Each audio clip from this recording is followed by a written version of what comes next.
Bienvenue de l'autre côté de la porte. Le Chantôme, une histoire contée par Ouanaouk.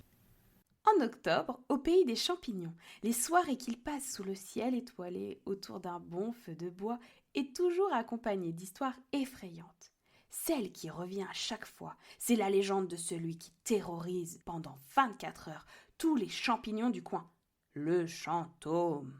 Par chez nous, le chantôme est un simple champignon phosphorescent que l'on trouve en Australie et Tasmanie. Il porte le joli nom de Omphalotus nidiformis. Il ne bouge pas, il ne prononce pas un mot, bref, c'est un simple champignon décoratif et toxique. Alors que là-bas, ce champignon sur pattes est visible du lever du soleil le 31 octobre au coucher de la lune le lendemain matin. Chantôme est haut d'une bonne vingtaine de centimètres. Certains le disent tout blanc, d'autres vert pâle. Mais là où tous les témoignages se recoupent, c'est qu'il est, comme par chez nous, phosphorescent. Il déambule de maisonnette en chaumière à la recherche de ses biens les plus précieux, les olives. Une fois arrivé devant la porte d'entrée, il se met à tout inspecter. Du paillasson à la sonnette, il recherche le bol rempli de ses fruits préférés qui lui est normalement destiné. Si rien n'a été laissé, alors il se met à hurler. Je suis le Chantôme. Si tu ne me donnes pas d'olive, je vais mettre le bazar. Il ne laisse qu'une chance, il ne vient prévenir qu'une fois. Dès lors qu'il a fini son tour de toutes les autres maisonnettes, il revient. Si aucune olive n'est apparue pendant son absence, il ouvre la porte d'un coup de chapeau et met la pagaille dans toute la chaumière.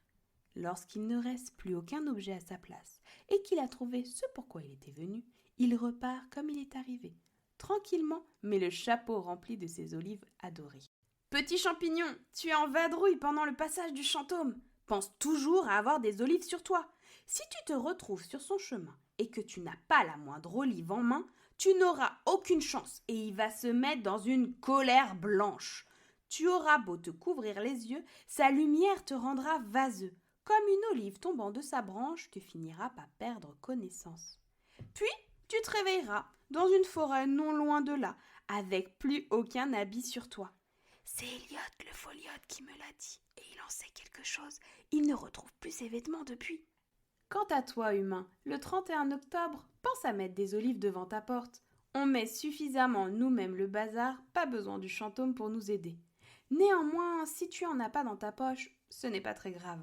Tu seras nu comme un verre et ainsi déguisé en asticot, tu pourras tout de même faire le tour des maisons pour réclamer des bonbons. À bientôt pour une nouvelle aventure. Pour encore plus d'histoires de l'autre côté de la porte, pense à t'abonner à ma chaîne YouTube. Parce que sans toi, rien de tout cela ne serait possible, tu peux faire un don des 1 € via Utip. Lien dans la description. Retrouve tous les produits dérivés sur ma boutique.